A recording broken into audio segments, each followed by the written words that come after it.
నమస్కారం. NSTV news కి స్వాగతం. హెడ్లైన్ చూద్దాం.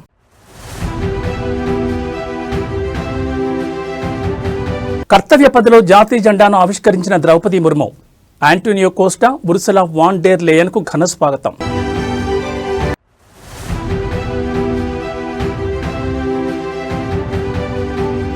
తెలంగాణలో ఘనంగా రిపబ్లిక్ డే వేడుకలు. సికింద్రాబాద్ పరేడ్ గ్రౌండ్స్ లో జెండా ఆవిష్కరించిన గవర్నర్ జిష్ణుదేవ్ వర్మ.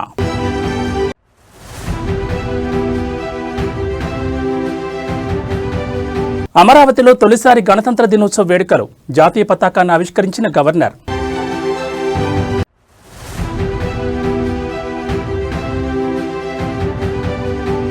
గణతంత్ర వేడుకల్లో ఆపరేషన్ సింధూర్ శకటం ప్రదర్శన. పాక్ ప్రేరేపిత ఉగ్రవాదులపై భారత్ జరిపిన mega operation.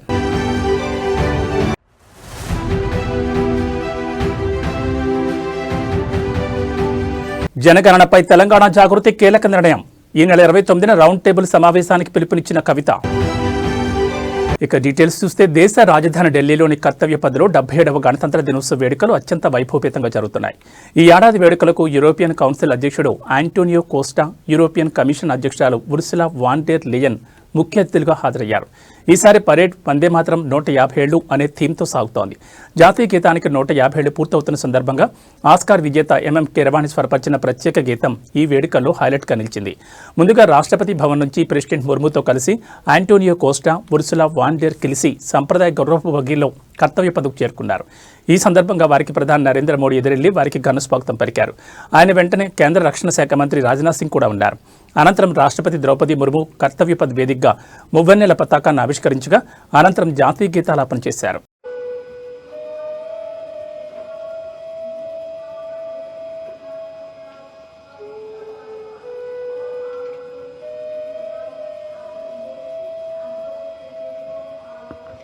President's bodyguard now getting ready for the national anthem. The moment the dignitaries have taken their places.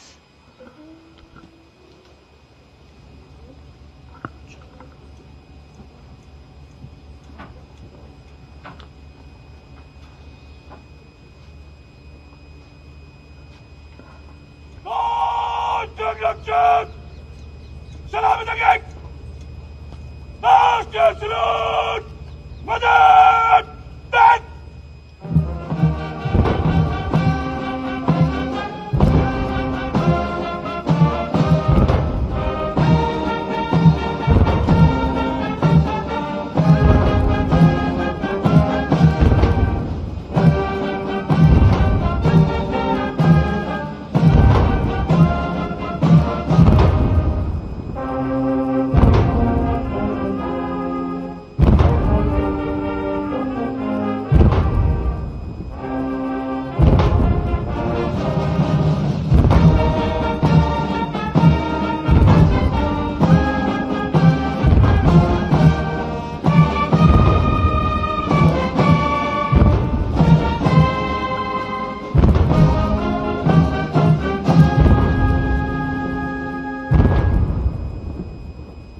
గణతంత్ర వేడుకల ప్రారంభానికి ముందు ప్రధానమంత్రి నరేంద్ర మోడీ జాతీయ యుద్ధ స్మారక చిహ్నం వద్దకు చేరుకున్నారు. అక్కడ అమరవీరుల గౌరవార్థం పుష్పగుచ్చం ఉంచి మౌనం పాటించారు. వారి సాటిలేని ధైర్య సాహసాలను, త్యాగాలను స్మరించుకున్నారు. ఈ కార్యక్రమంలో రక్షణ మంత్రి రాజ్నాథ్ సింగ్తో పాటు త్రివిధ దళాధిపతులు కూడా పాల్గొన్నారు. నివాళులర్పించిన అనంతరం ప్రధాని మోడీ అక్కడ ఉంచిన డిజిటల్ విజిటర్స్ బుక్లో తన సందేశాన్ని లిఖించారు. అమరవీరుల త్యాగఫలమే నేటి మన స్వయం పాలనని, వారి స్ఫూర్తితో వికసిత్ భారత్ లక్ష్యంగా ముందుకు సాగుతామని ఆయన పేర్కొన్నారు. ఇక్కడ నుంచి ఆయన నేరుగా కర్తవ్య పథకు చేరుకుని గణతంత్ర పరేడ్లో పాల్గొన్నారు.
తెలంగాణ వ్యాప్తంగా 77వ గణతంత్ర దినోత్సవ వేడుకలు ఘనంగా జరుగుతున్నాయి. సికింద్రాబాద్లోని పరేడ్ గ్రౌండ్స్లో నిర్వహించిన రాష్ట్ర స్థాయి అధికారిక కార్యక్రమంలో గవర్నర్ జిష్ణుదేవ్ వర్మ జాతీయ జెండాను ఆవిష్కరించారు.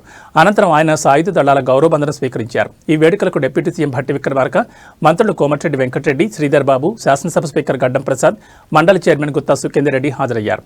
అంతకుముందు తెలంగాణ అసెంబ్లీ ప్రాంగణంలో స్పీకర్ గడ్డం ప్రసాద్, శాసనమండలిలో చైర్మన్ గుత్తా సుఖేందర్ రెడ్డి జాతీయ పతాకాన్ని ఎగురవేశారు. రాష్ట్ర సచివాలయంతో పాటు జిల్లా కేంద్రాలు, ప్రభుత్వ కార్యాలయాలు, విద్యా సంస్థల్లోనూ రిపబ్లిక్ డే వేడుకలు ఉత్సాహంగా నిర్వహించారు. ఈ సందర్భంగా దేశం కోసం ప్రాణాలర్పించిన స్వాతంత్ర సమరయోధులను, రాజ్యాంగ నిర్మాతలను స్మరించుకున్నారు. రాష్ట్ర వ్యాప్తంగా అన్ని ప్రాంతాల్లో దేశభక్తి వాతావరణం నెలకొంది.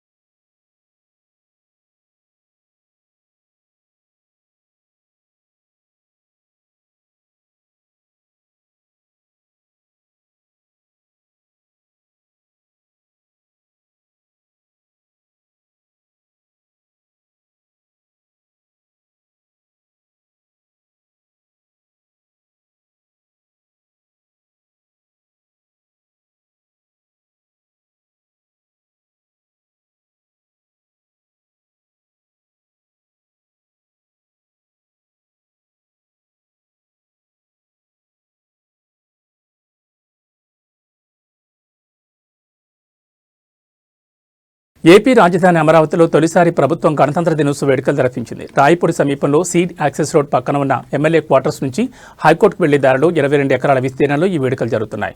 గవర్నర్ అబ్దుల్ నజీర్ జాతీయ పతాకాన్ని ఆవిష్కరించి జాతీయ గీతాన్ని ఆలపించారు. అనంతరం పోలీసులు గౌరవవందనం స్వీకరించారు. ఈ వేడుకలకు సీఎం చంద్రబాబు నాయుడు సతీమణి నారా భువనేశ్వరి, డిప్యూటీ సీఎం పవన్ కళ్యాణ్, మంత్రి నారా లోకేష్, పలువురు మంత్రులు, ఉన్నతాధికారులు, వివిధ రంగాలకు చెందిన ప్రముఖులతో పాటు రాజధాని రైతులు హాజరయ్యారు. ఈ వేడుకల్లో రాష్ట్ర ప్రభుత్వం ఏడాదిన్నర కాలంలో చేసిన అభివృద్ధి, సంక్షేమ పథకాలు ప్రతిబింబించేలా వివిధ శాఖలకు చెందిన 22 శకటాలు ప్రదర్శించారు. వీటిలో వందే మాత్రం ఇతివృత్తాన్ని చాటి చెప్పే శకటాన్ని ఆకర్షణీయంగా తీర్చిదిద్దారు. జీరో పావర్టీ మిషన్ ప్రణాళిక, వైద్య ఆరోగ్యం, కుటుంబ సంక్షేమం, విద్య, స్త్రీ శిశు సంక్షేమం, నైపుణ్య శిక్షణ, ఉపాధి తదితర శాఖలకు చెందిన శకటాలు ఆకట్టుకున్నాయి.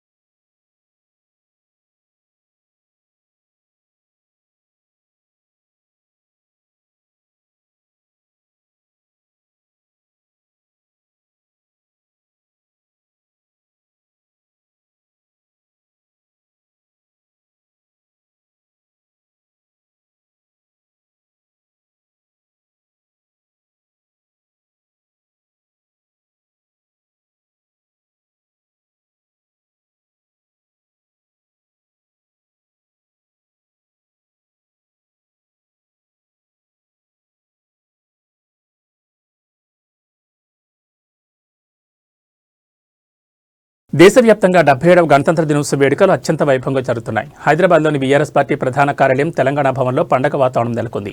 పార్టీ వర్కింగ్ ప్రెసిడెంట్ కేటీఆర్ జాతీయ పతాకాన్ని ఆవిష్కరించి రాజ్యాంగ స్ఫూర్తిని కొనియాడారు. ఈ కార్యక్రమంలో బీఆర్ఎస్ పార్టీకి చెందిన ముఖ్య నేతలు, ఎమ్మెల్యేలు, ఎమ్మెల్సీలు మరియు ప్రజాప్రతినిధులు పెద్ద సంఖ్యలో పాల్గొన్నారు. పార్టీ కార్యకర్తల నినాదాలతో తెలంగాణ భవనం పరిసరాలు మారుమోగాయి.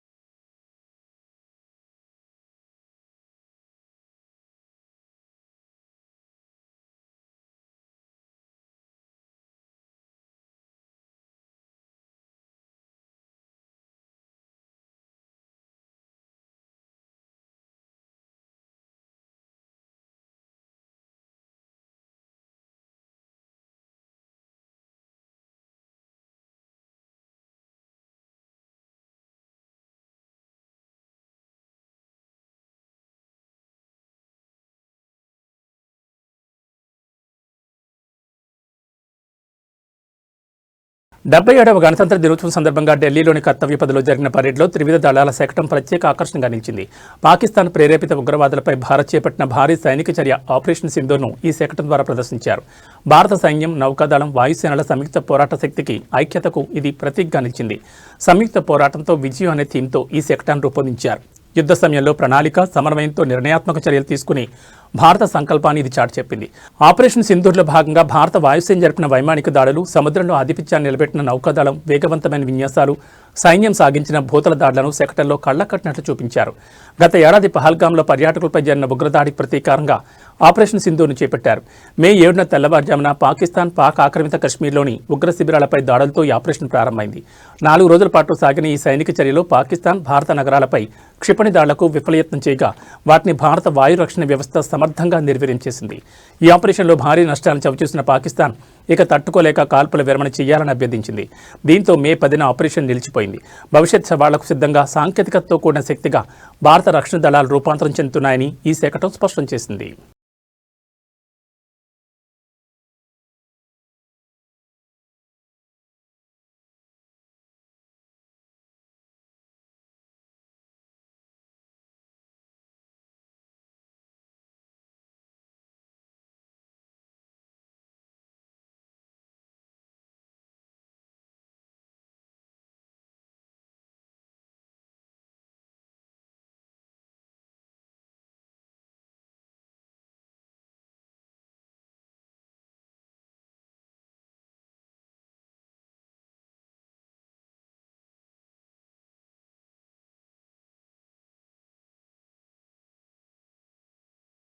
వ్యోమగామి శుభాంశు శుక్లా అశోక చక్ర అవార్డును స్వీకరించారు. రిపబ్లిక్ డే వేడుకల సందర్భంగా ఢిల్లీలోని కర్తవ్య పథ్లో రాష్ట్రపతి ద్రౌపది ముర్ము ఆయనకు మెడల్ ప్రదానం చేశారు. ఈ దృశ్యాన్ని ప్రత్యక్షంగా వీక్షించిన ఆయన భార్య భావోద్వేగానికి లోనయ్యారు. కాగా ఇంటర్నేషనల్ స్పేస్ స్టేషన్కి వెళ్లి వచ్చిన తొలి భారతీయుడిగా శుభాంశు చరిత్ర సృష్టించిన విషయం తెలిసిందే. దీంతో కేంద్రం ఆయనను అశోక చక్రతో సత్కరించింది. ग्रुप कैप्टन शुभांशु शुक्ला को अदम्य साहस, उत्कृष्ट शौर्य के लिए अशोक चक्र से सम्मानित किया जाता है. Group captain Shubhanshu Shukla.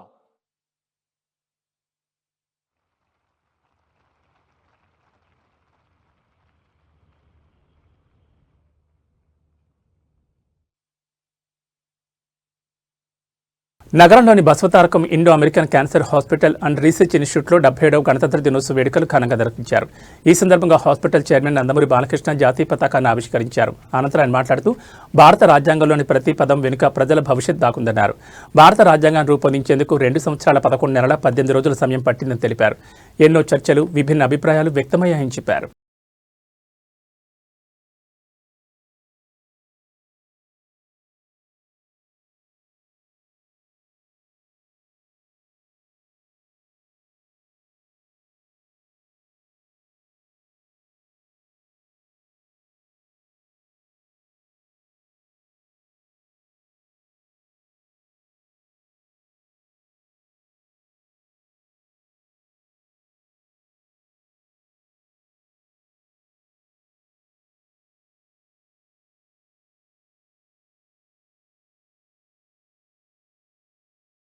గణతంత్ర దినోత్సవ వేడుకల వేళ మంత్రి వాకటి శ్రీహరికి త్రుటిలో ప్రమాదం తప్పింది. 77వ గణతంత్ర దినోత్సవాన్ని పురస్కరించుకుని నారాయణపేట జిల్లా మక్తల్ తహసీల్దార్ కార్యాలయంలో ఏర్పాటు చేసిన వేడుకల్లో మంత్రి వాకటి శ్రీహరి పాల్గొన్నారు.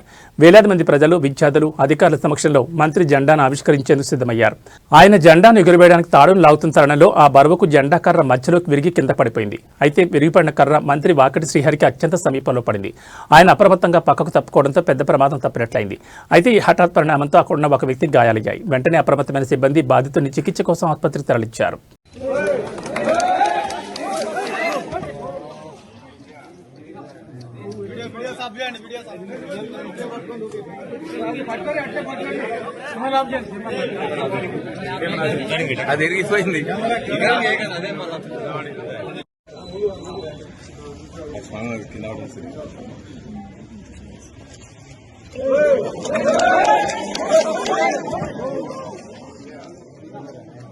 वीडियो साफ वीडियो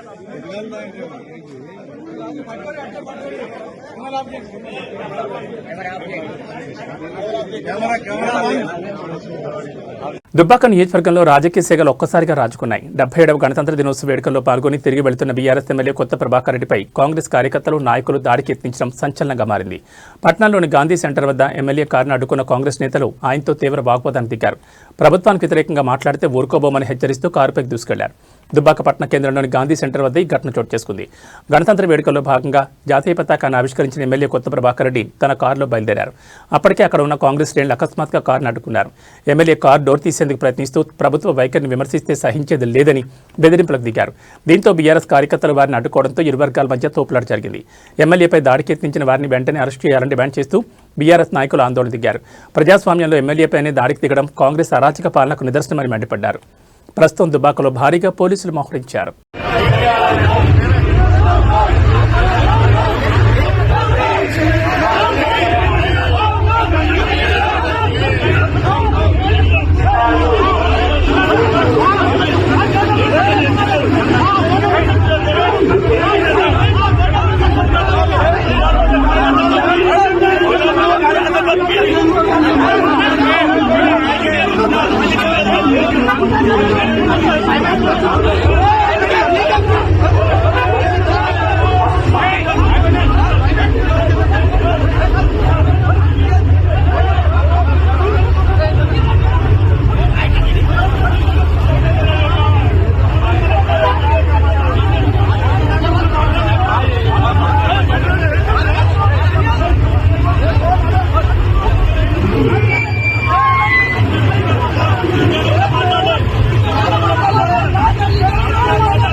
కేంద్ర ప్రభుత్వం త్వరలో చేపట్టబోయే జనగణనపై తెలంగాణ జాగృతి అధ్యక్షురాలు కల్వకుంట్ల కవిత కీలక నిర్ణయం తీసుకున్నారు.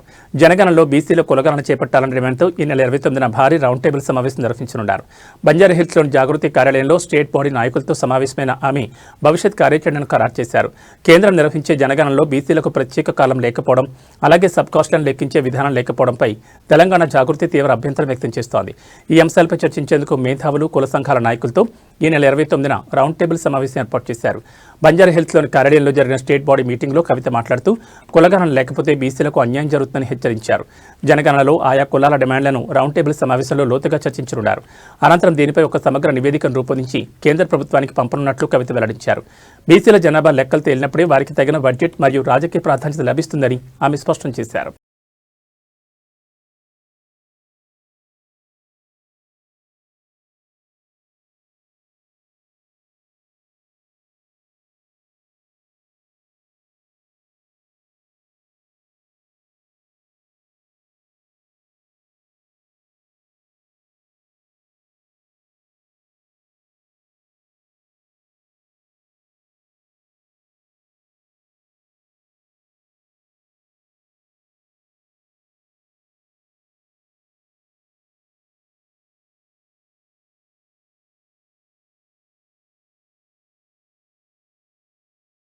ఏవీ బులెటిన్ విశేషాలు. నమస్కారం.